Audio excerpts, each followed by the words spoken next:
Hi, I'm Demetrius Milling, a farmer at Love is Love Farm here in Atlanta, Georgia. I will be one of your BCS instructors today.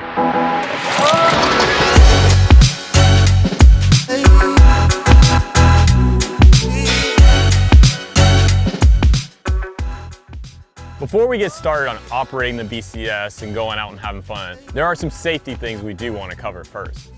Always wear ear protection when operating the BCS. It'd also be handy to have some gloves around because you're going to be outside and you may be mowing around brush and other things. You also always want to have closed-toed shoes and some pants. Long sleeves definitely helps when operating BCS. Never put diesel in the BCS. The BCS usually takes 87 grade gas. If you have non-ethanol gas, that would be great. However, 87 would do just fine. The gas is located in this white tank here. You just twist this knob off and you pull it out.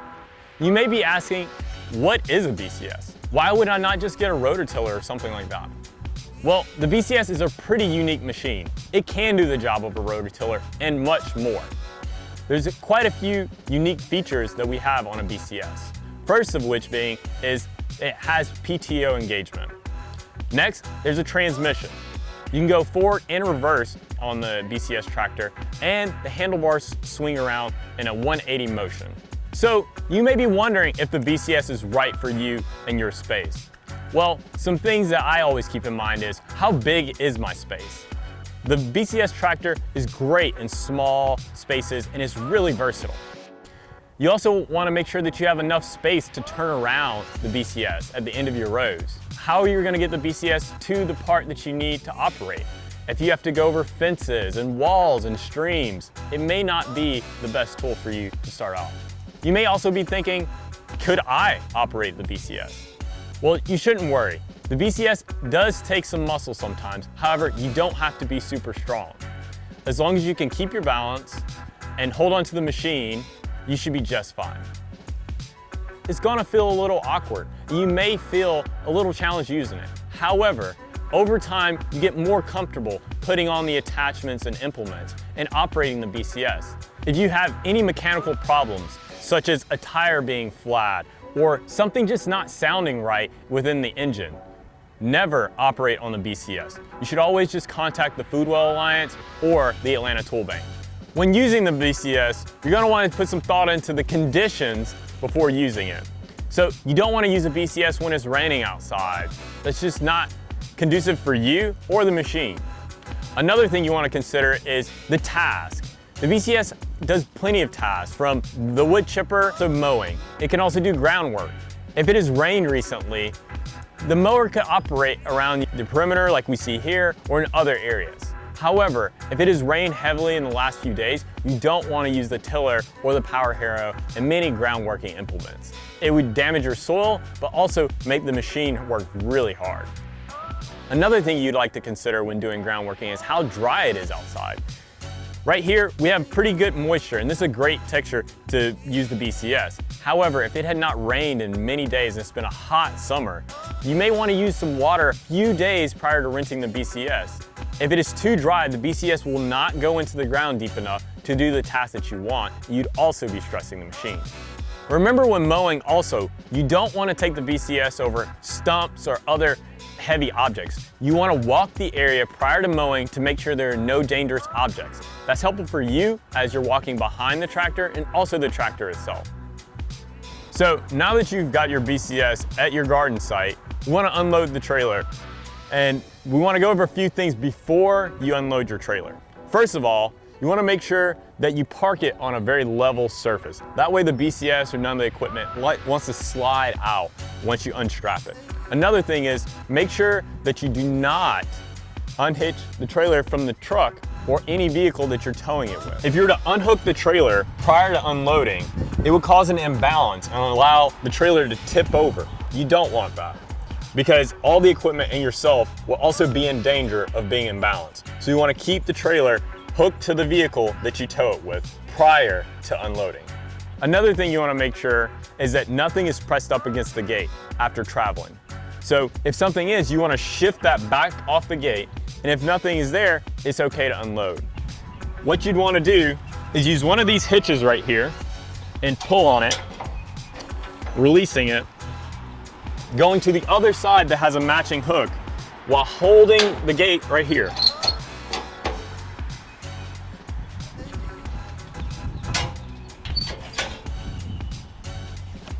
Slowly let down the trailer. Once you've got the gate down, now you can undo the straps. To undo one of the straps, what you'd like to do is press your 2 fingers right here and pull down. Open up that strap and pull towards your body. You don't have to pull it all the way out, but once you pull it out and it's loose enough, you'd like to unhook it from one of the points. Once you have the ratchet off, you would just want to take all the straps off of all the implements and the tractor. The next thing you're going to want to do is get inside the trailer, operate your BCS, and drive it off. Hi everybody, my name's Kari Diop. I'm a grower in Atlanta and I'll be one of your instructors on how to operate your BCS. We're now going to get into some of the controls and operations for the actual machine. So let's get to it. This differential lever controls the tires. When it is in the forward position, that means that the tires are unlocked and they can operate independently. You'll notice I can move my tractor side to side and the tires move in different directions. When the differential is engaged, just like that, I'll pull it back, the tires will operate in tandem. So I'll put my tractor in neutral and you can see that my tires operate in tandem, and when I try to move it side to side, it's a lot more difficult. Depending on the attachment that you're using, you're going to want to switch your handlebars from the back of the tractor, which is where we are now, to the front. And you're going to use this lever under the right handlebar in order to disengage the lock, which keeps the handlebars engaged in each one of these holes, as you can see there. And we always want to turn them in the direction of the wire harness.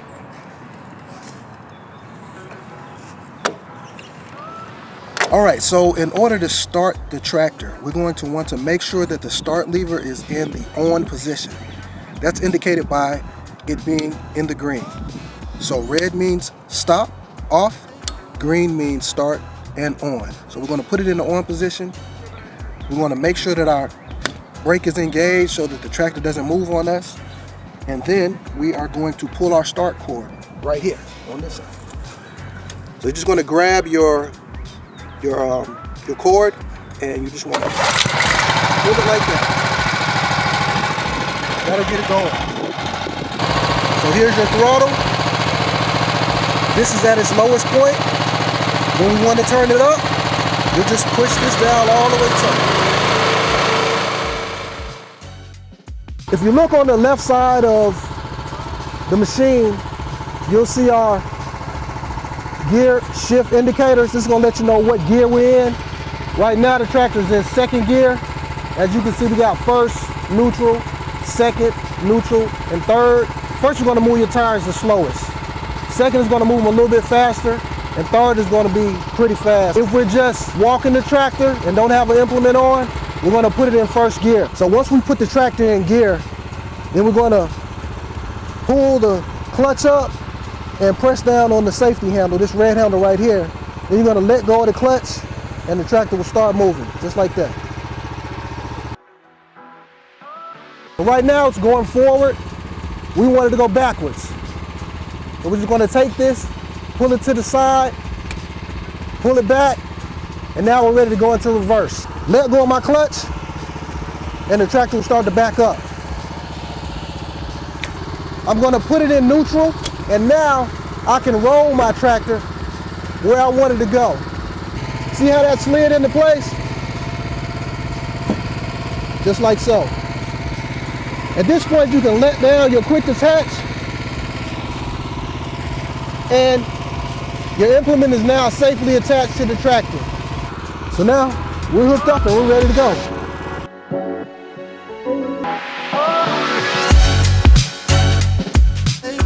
Now we'll go over some of the implements that you can get from the tool bank through the Food Well tool sharing program.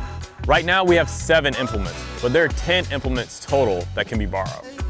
The 3 that we're missing are the wood chipper, the buddy cart, and the bed shaper. Let's go on over. The first one we have here is the rotary plow. It also has ground blaster on the back of it. So what you could do with the rotary plow is make furrows for potatoes or other things like that. You can also help shape your beds with the rotary plow. The next implement that you can borrow is a tiller. This rear tine tiller is just like a basic tiller that you would find with other tillers that you'd find at Home Depot or Lowe's. The way that it functions is it hooks to the PTO right here, and once the PTO is engaged, it causes these tines to turn.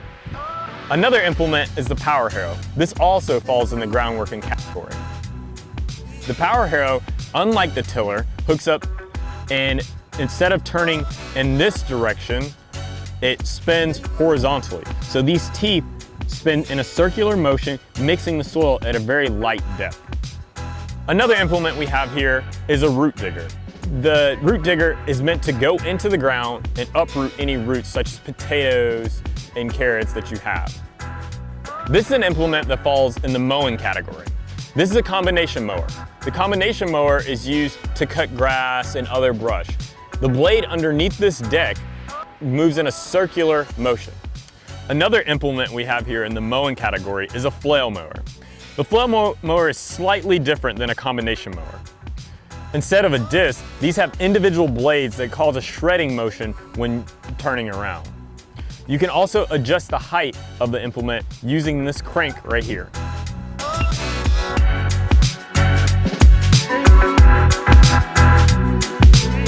Now this car has all his safety gear on. He'll first make sure that the on switch is in the on position. Next, he'll pull the drawstring. Now the tractor's on, he's gonna put his body in the correct position to operate the BCS. He throttles up the tractor. Anytime you're using an implement, you wanna make sure it's in full throttle mode. Next, he engages the clutch. He engages the PTO. Make sure it's in the right position for the transmission, and now he is going. Kari is using the power harrow to work his soil bed. From the rear camera, you can see that the tines are moving in the horizontal circular motion instead of an over-under like a tiller. Kari's positioned himself to the side of the tractor to make sure that he's not stepping on the prepared bed he just made. Now he engages the clutch to stop the implement, changes his handlebars, disengages the PTO, and he's now in transport mode. He's now going to circle around. At this point, feel free to back up, reverse, anything you need to move the tractor. Thank you for joining Kari and I for our BCS training today. It's been a pleasure to have you watch. If you have any more questions, reach out to Foodwell Alliance or the Atlanta Tool Bank. We look forward to coming out and operating the BCS with you. Until then, have a great day.